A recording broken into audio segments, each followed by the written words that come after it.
Assalamualaikum warahmatullahi wabarakatuh. Kami dari kelompok 5 ingin mempresentasikan dan menunjukkan hasil diskusi kami yang berjudul Perkembangan Ilmu Manajemen. Kami sudah meletakkan nama-nama penyusun pada materi ini. Yang pertama, Fauzan Zuhri Sihaan.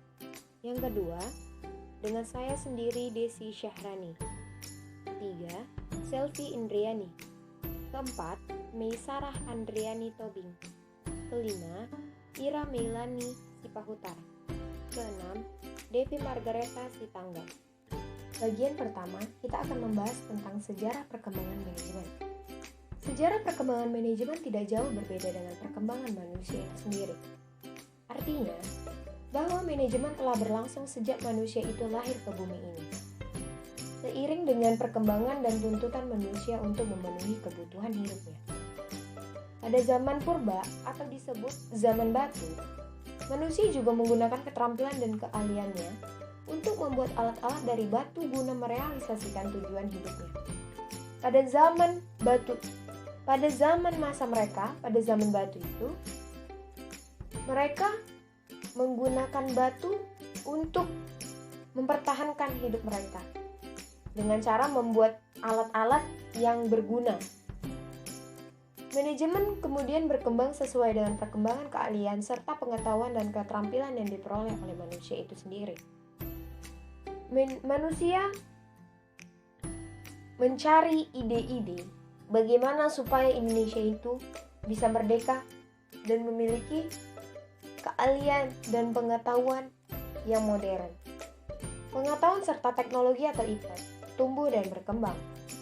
Pertumbuhan itu sekaligus juga mengembangkan keterampilan manajemen umat manusia. Kami telah meletakkan peta konsep sejarah perkembangan manajemen.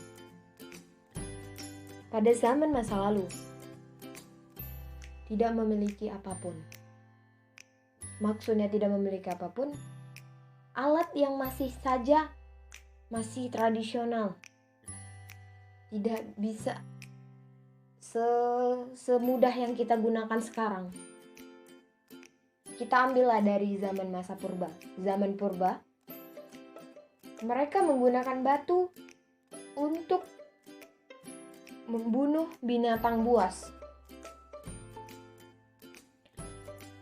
Selanjutnya, dalam perkembangan masa kini, masa modern ini yang sudah berkembang, memiliki dua bagian, yaitu ilmu pengetahuan. Ilmu pengetahuan, kita bisa mendapatkan ilmu pengetahuan itu dari mana? Dari sekolah, dari informasi yang sudah ada, informasi. Yang kedua, teknologi. Teknologi itu apa aja? Teknologi handphone, teknologi laptop, website. Dari situ kan kita tahu bagaimana informasi-informasi dari luar. Itulah perbedaannya. Zaman masa lalu sama zaman sekarang sangat berbeda. Lanjut, evolusi teori manajemen. Yang pertama, teori awal manajemen. Sebelum abad ke-20, pada tahun 1776, Adam Smith menerbitkan sebuah buku yang berjudul The Wealth of Nations. Dalam buku tersebut, mengemukakan keunggulan ekonomis yang diperoleh organisasi dari pembagian kerja atau division of labor, yaitu perincian pekerjaan ke dalam tugas-tugas yang spesifik dan berulang. Kedua, teori manusia sosial. Pada fase ini, ditandai lahirnya mazhab perilaku atau behavioral scroll atau aliran perilaku yang disebut aliran manajemen hubungan manusia. Mazhab perilaku tidak mendapatkan pengakuan luas sampai tahun 1930. Kajian awal yang bertujuan mempelajari pengaruh berbagai macam tingkat penerapan lampu terhadap produktivitas kerja, seperti jabatan, lama kerja, periode istirahat, maupun upah lebih sedikit pengaruhnya terhadap output kerja dibandingkan dengan tekanan kelompok, penerimaan kelompok, serta rasa aman yang menyertai. Ketiga, teori manajemen ilmiah. Manajemen ilmiah atau scientific management yang dipopulerkan oleh Frederick Winslow Taylor yang berjudul Principles of Scientific Management pada tahun 1911 yang mengemukakan manajemen ilmiah adalah penggunaan metode ilmiah untuk menentukan cara terbaik dalam menyelesaikan suatu pekerjaan. Yang keempat, teori modern. William Edward Deming, seorang kebangsaan Amerika, namun dianggap sebagai bapak kontrol kualitas di Jepang.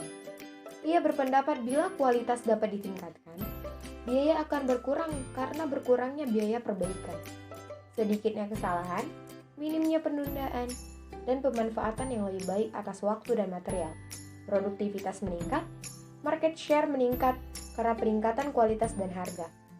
Profitabilitas perusahaan peningkatan sehingga dapat bertahan dalam bisnis. Jumlah pekerjaan meningkat. Adapun fungsi dan sarana manajemen yaitu forecasting, planning, organizing, staffing atau assembling research, motivating, directing atau commanding, coordinating, dan leading. Ada juga model manajemen yaitu 1. Model planning, implementasi, dan evaluation atau PIE. 2. Model planning, organizing, actuating, dan controlling atau POAC. 3.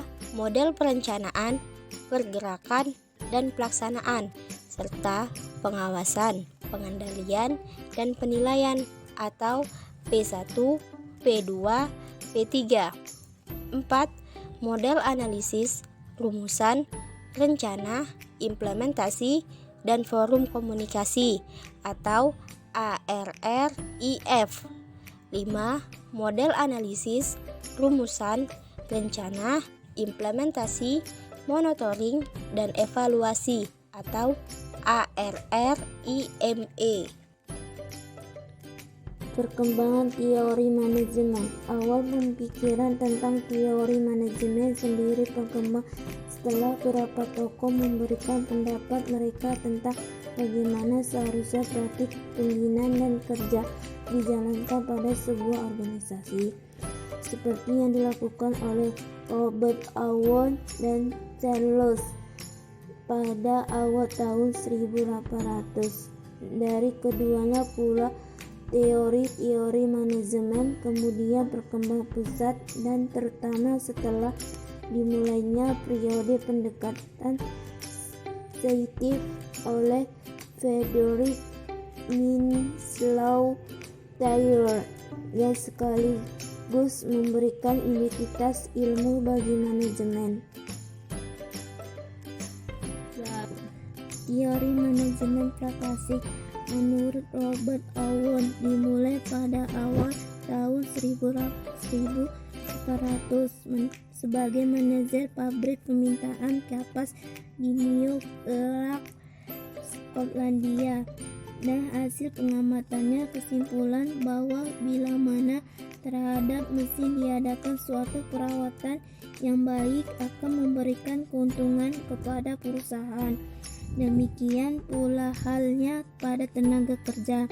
Apabila tenaga kerja dipelihara dan dirawat oleh pimpinan perusahaan akan memberikan keuntungan kepada perusahaan.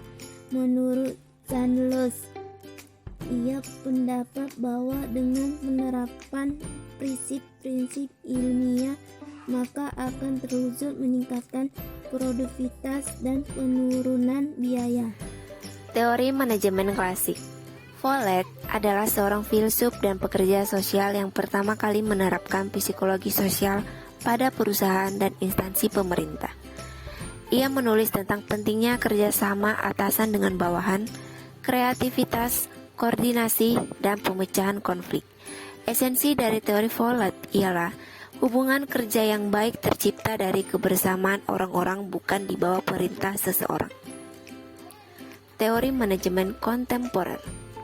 Pendekatan sistem. Sistem berarti kumpulan bagian-bagian yang saling terkait, berfungsi secara bersama untuk mencapai tujuan yang sama.